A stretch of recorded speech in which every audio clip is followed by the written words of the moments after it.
Just Stop Oil are just stopping at the end of April. They have announced that this will be the final month of climate actions by the group, and that they will be winding down their antagonistic, disruptive climate action after that point. Some of you will have seen that partway through last year, I made a video in which I spent some time with Just Stop Oil. I interviewed a bunch of members of the group, activists from within the group. I interviewed some people who are not so keen on stuff that they've done, and all with kind of an idea of getting a sense of what their strategy was, what they were kind of hoping that their theory of change was, what the mood in the camp was like, what some of the reactions had been. And so on the news that they are wrapping things up, I wanted to, take some time to kind of talk about the legacy of this very divisive and yet very high-profile activist group. In many ways, the fact that they've only been going for 3 years is kind of hard to believe.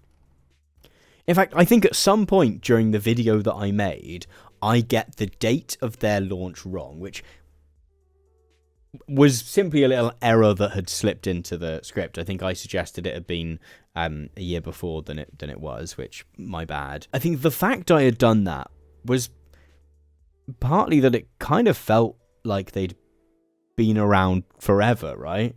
I think so. It says here, Hannah Hunt, whose speech on Valentine's Day 2022 marks the beginning of the campaign, Downing Street in London. Yeah, so some people saying in the chat, Just Stop Oil came out of Extinction Rebellion, or it's probably more right in saying Just Stop Oil were a kind of evolution of a group called Insulate Britain, which itself was an evolution of Extinction Rebellion. And the fact that I think it's worth saying up front the impact that the group has managed to have, and we can get onto whether the profile is for the better or for worse shortly, but the level of that profile is evident in how bizarre it seems to be reminded that they were only around, or have only been around, for 3 years. Just Stop Oil have, in that time, been kind of unavoidable to anyone paying even the remotest amount of attention to the news, and I would say probably to a lot of people who have not been, right? Their font, their shade of orange in particular, has been iconic, right, in many ways. I think if you're B&Q, right? B&Q is a UK, what would you say, like hardware store? Bit more than a hardware store. But if you're B&Q, you're probably pretty livid about the existence of Just Stop Oil.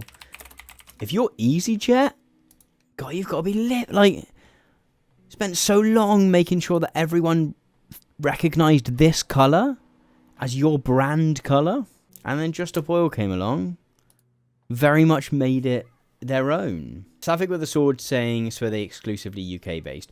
Yeah, so where Extinction Rebellion were kind of much bigger and sought to, I guess, okay, so to give you some of the backstory without entirely recapping the video, I would suggest, if you would like a sort of recap of Just Stop Oil, that you can go and watch this video. It's if I made it again, I would probably make it a little bit shorter. I'd digest some of the stuff, but I think and hope that it is an interesting look into the group. So Just Stop Oil sort of developed out of a group called Insulate Britain, who developed out of a group called Extinction Rebellion, which many of you will be aware of. And Extinction Rebellion sort of began life as quite a direct action focused group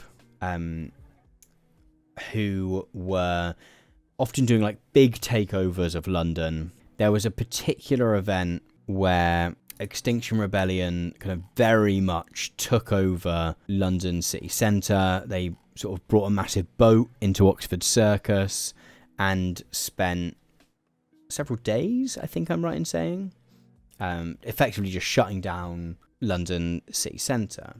Kind of after they had done those kind of massive big takeovers, those big kind of spectacular days, they kind of shifted towards being a little bit more symbolic in their approach, maybe. There's quite a lot of marches, often using sort of artistic means to get their message across. You might have seen like them. You might have seen the kind of the Red Rebel Brigade, apparently. It kind of the sort of people dressed up like this in these kind of red clothes. Like it sort of became a bit artier rather than let's go and throw paint on things, let's go and lock ourselves to things, let's go and shut down bridges. And so kind of from that developed a group called Insulate Britain, who came up with this new tactic where they went, rather than just doing these kind of spectacular things, we're going to shut down roads. We're going to slow march in roads. We're going to kind of shut down motorways and A roads.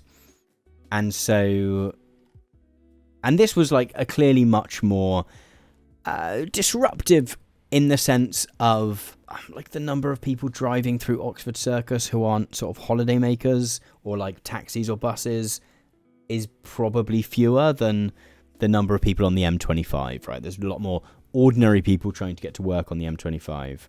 And Insulate Britain also had a much more specific demand, right? So XR had a fairly lengthy list of demands in terms of the UK government and other international governments' responses to climate change. Insulate Britain kind of refined their tactics to go, okay, we're going to be a bit more disruptive. We're going to have a very specific tactic. We're going to do this kind of sitting in the road, stopping traffic approach. And also going to have very much more specific demand as well. So Insulate Britain had this very specific demand in terms of going, let's retrofit British houses, which are often not the best insulated for a country which is pretty cold. Let's like put government money, government work into insulating homes, not only from a perspective of the climate, although that is the one that is motivating most of these activists, but also from a perspective of like people shouldn't have to pay through the nose to not freeze to death over the winter. And then Just Stop Oil kind of developed out of that with a slightly different demand. And the sort of key figure in all of these, or the consistent figure through all of these movements has been Roger Hallam, this figure here, who was an early member of Extinction Rebellion, founding member of Insulate Britain, and a founding member of JSO as well. And here, there was still that same tactic of blocking roads, although changes in the law meant that it had to be slow marching, walking very slowly in the road rather than simply sitting down. But with the additional kind of touch of these, what Just Stop Oil sort of called internally sort of cultural actions, the most famous of which was almost certainly the throwing of soup over Van Gogh's Sunflowers, which many of you will have seen this footage. I'd be surprised if any of you haven't seen this previously. I mean, as we were saying before, like the scale of the profile that this group were able to get, the scale of the kind of like debate that they were able to raise, certainly in the first 2 years, if not beyond that, I think the way in which they were able to keep the climate conversation in the headlines, it's kind of hard to argue that there wasn't a real success to some of that tactic. I think whether it continued to be a successful tactic over the years is maybe a different question. And I think the ways in which the government crackdown, which maybe we'll come on to, kind of led to some strain is a little bit more difficult. But I sort of very much remain of the opinion that I don't think we would have had climate conversations in the press quite so much had Just Stop Oil not been quite consistently taking action, particularly in those first couple of years. I think it's really intriguing the ways in which that then maybe became less so.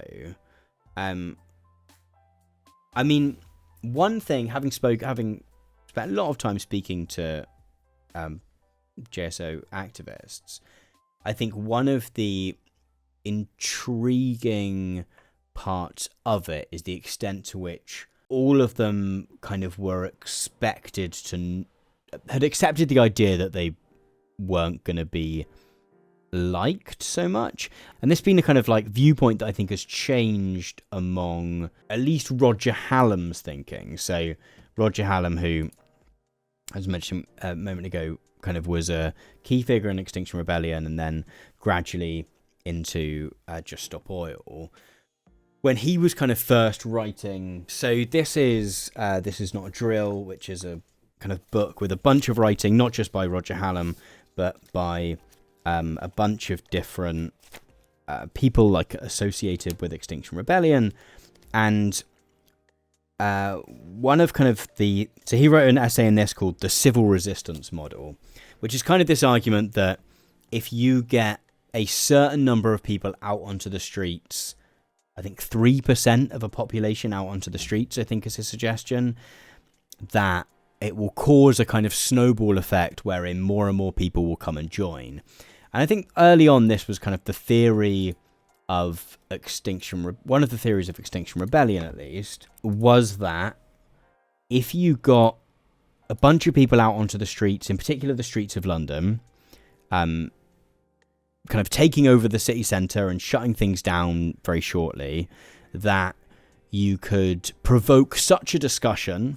And if you got people arrested as well, this was another big part of Extinction Rebellion, back even in the early days, was this idea that, you know, if people intentionally got arrested, that the scale of protest and the scale of arrests would gradually make other people come and join in and get stuck in as well, and things would snowball and we would have action on climate change, or the climate crisis, sorry.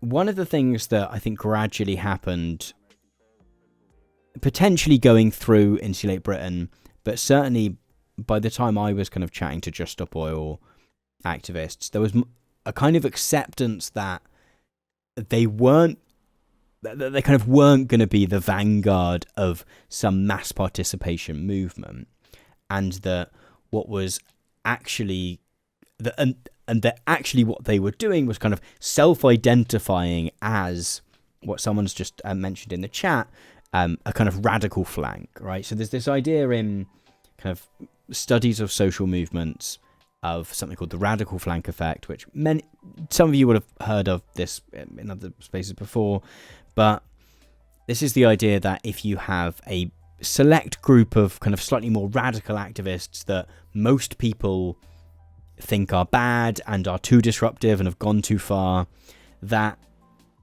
the fact that those activists have like gone too far or whatever actually doesn't tend to push people off the overall message of whatever the movement is. What it tends to do is just kind of like push the Overton window in one direction to make people who otherwise might have been seen as completely ridiculous suddenly seem really like the sane, sensible centrists almost, right? If you've got activists pushing for women to have the vote and some of them are setting bombs off in letterboxes, and then you've got a group that are like, oh, actually, we just march in the streets and we sign petitions, that potentially, so the theory goes with this kind of like idea of the radical flank effect, is that the more extreme group don't actually put people off the cause more generally. What they tend to do is that they make the people who are signing petitions and holding placards seem really reasonable, where otherwise they might seem like the kind of like extremists or whatever.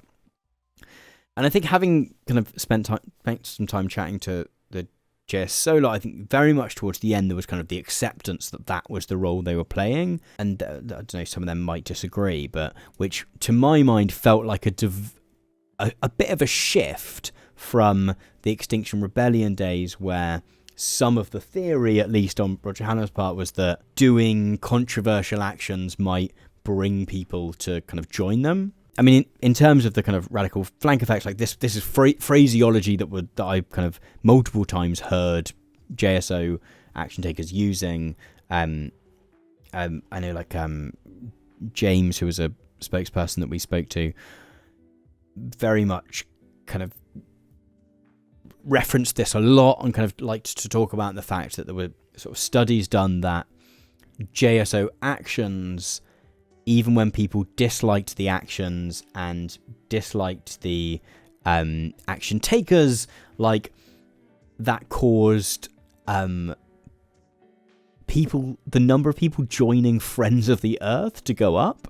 Friends of the Earth being a very kind of like, I don't know, like nice old middle class people who like the environment, but certainly not people that are going to go and chain themselves to railings or chuck paint on paintings or whatever. And so that was one kind of interesting development to watch as it went on. I think some of the more challenging shifts, I think, have been a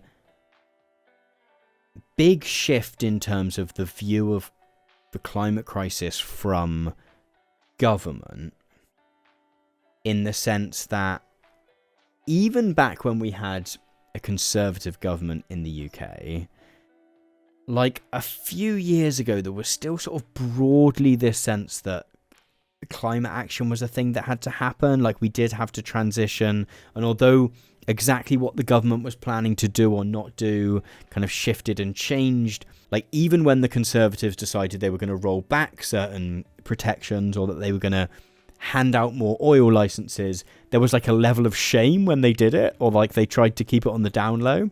Over the past sort of 18 months or so, it feels like that's shifted a little bit.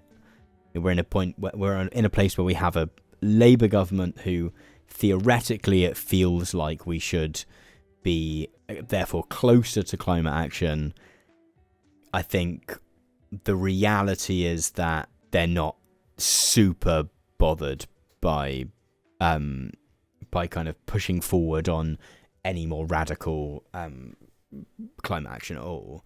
And the fact that the notionally left-wing party in the UK isn't super interested in being particularly radical and from a climate standpoint means you end up in a situation where the kind of bounds of possibility for what is even likely to happen at any time in the near future feels quite slim. And what's interesting is that like that's not even really connected to anything that any activists or action takers have been doing at all. That's been a thing that has, Russia's continued presence in Ukraine, the trade wars, like all of that kind of stuff has taken over, and governments have broadly just decided that that's more important, and that sort of we can place climate action on the back burner a bit. I mean, one of the big things surrounding, just to point, we spoke at the beginning a little bit about the massive profile that they gained in just 3 years, the massive like conversations they provoked. Like I think I've said this already. Like, I do not think that climate conversations would have been in the press as much as they were, to anywhere near the degree, had Just Stop Oil not been keeping that in the headlines. Regardless of if theoretically you think some of the actions that they have taken have not been, or have been like too disruptive or whatever, there was an interesting sort of study that I read while I was making that video, I was making the video about Just Stop Oil, comparing the sort of press impact of a Just Stop Oil action, and I'm not sure if it was the throwing powder at Stonehenge, I think it might have been, but it compared that to an Extinction Rebellion march, which had loads of people involved and was like a really big march through London to Parliament. And effectively, the Extinction Rebellion march got zero coverage. Like, no one was interested because there's like, I think about 2,000 protests in London every year that are like large enough to have to notify the police. However, yeah, chucking powder at the snooker, or putting a cable tie around your neck at the football, or chucking soup at a painting, newspapers want to report on that. News channels want to report on that. People want to discuss that. And as much as some of that conversation becomes about the action itself, actually a lot of it does become about the climate crisis. However, one of the real realities, and I think one sign of Just Stop Oil's success, was that there was a huge, an extremely repressive government crackdown on protest, which it is worth saying Keir Starmer's Labour government have not rolled back in any way. There was both the Police Crime Sentencing and Courts Act in 2022. I'm trying to think what the name of the other, and the Public Order Act, which were bits of legislation which were brought in explicitly to crack down on Just Stop Oil. So it was all about not being able to have anything that you could restrain something, so any kind of restraint where you could potentially tie yourself on to somewhere, but also it really opened up arrest powers that police had, in terms of being able to arrest people even when the police didn't really have any grounds to reasonably suspect them of being about to do anything. Genuine, extremely repressive, widespread powers. Some quotes here on the Wikipedia page. Amnesty International described it as a dark day for civil liberties, deeply authoritarian. And effectively, so one of the things that has been outlawed, again, to crack down on Just Stop Oil, has been public nuisance. So it is now, a couple of weeks back, there was a raid by the Metropolitan Police on a Quaker meeting house in London, where members of Youth Demand, which is a different protest group, were meeting to kind of do a sort of welcome session. A movement which has some crossover with Just Stop Oil, I think it's fair to say. And people were arrested on... Can we find the... Here we go. 6 people were arrested at the meeting on suspicion of conspiracy to cause a public nuisance, right?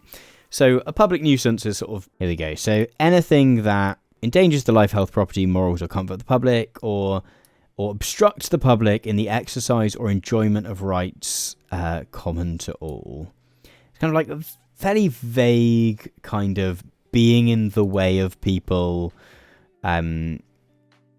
Some of the laws which were kind of updated during the Police Crime Sentencing Courts Act kind of added in things which were which were like stopping people going about their business. The sort of broad one of the, and so what you've got here is it's not only people that are causing a public nuisance. They're not being arrested because they've caused a public nuisance.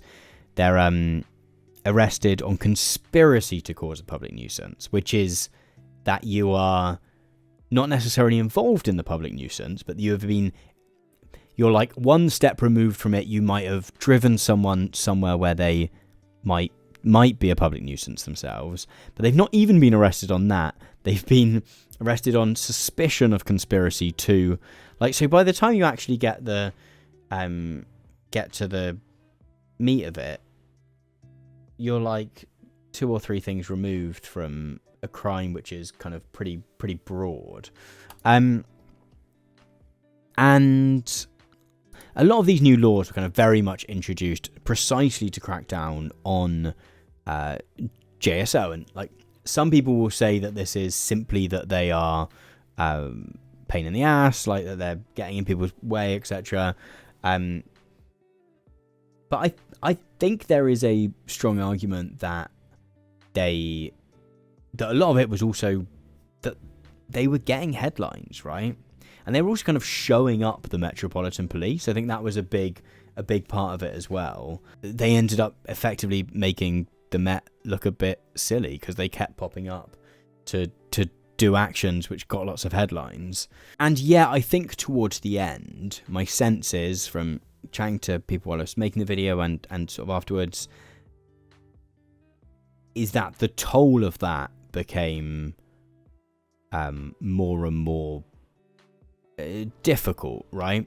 So, you see from photos like this that there were quite a few people involved in the group, but I think the kind of key biggest actions tended to fall on a slightly smaller number of people. There were a number of people who were arrested and eventually put in prison for between 4 or 5 years last year, and have just had their sentences reduced slightly, I think. So these were activists who had been involved in organising a Zoom call about an action where they were going to block the M25, I think. Yeah, M25.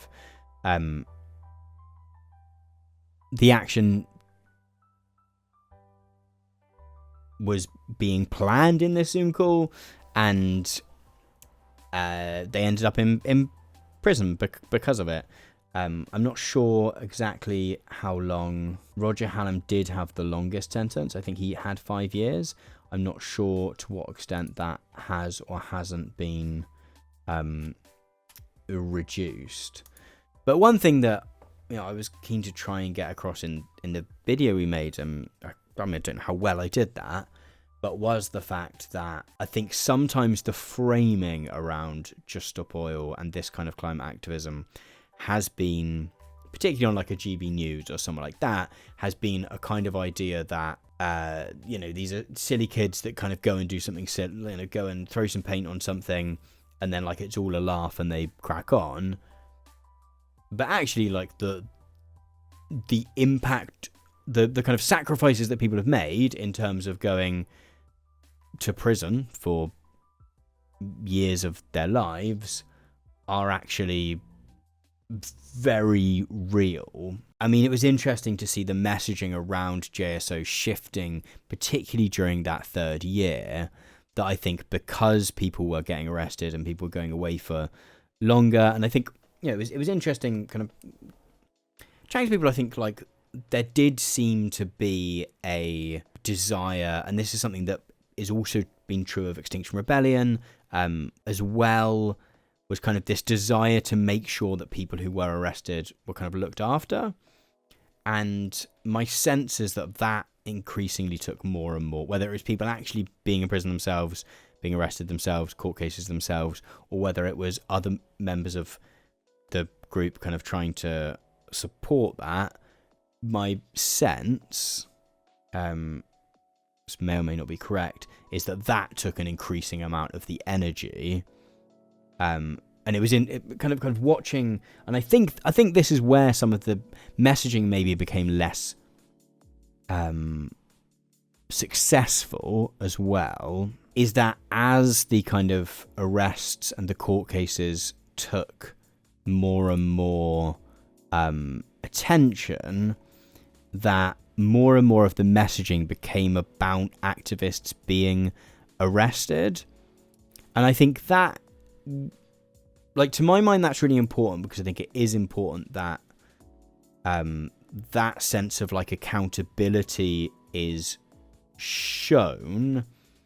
However, I think it also becomes much trickier to kind of just keep hammering that message about stopping oil, because it maybe gets a bit more muddled amongst talking about the kind of police crime sentencing court bill and kind of like stuff like that that's a bit more complicated. One thing that it is worth mentioning is that as things stand, the group's main goal of just stopping new oil licenses has been achieved. Like, the UK government has agreed that they are going to not sign new oil licenses, and I think specifically for the North Sea, but that is effectively the only place we have any oil. So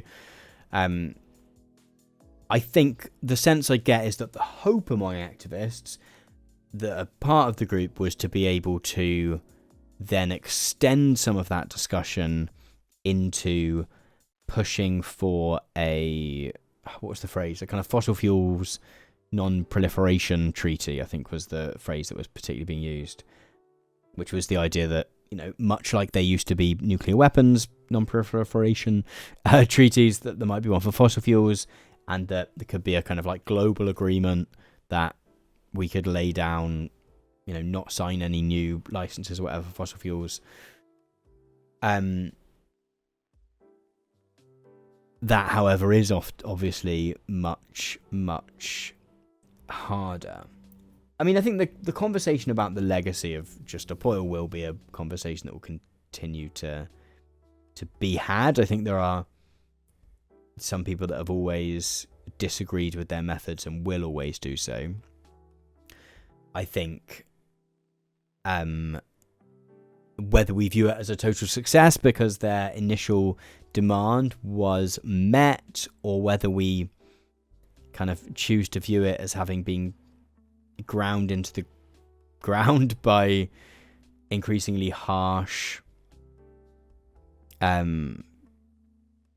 laws being passed and laws against protest, that's kind of something slightly different, I think.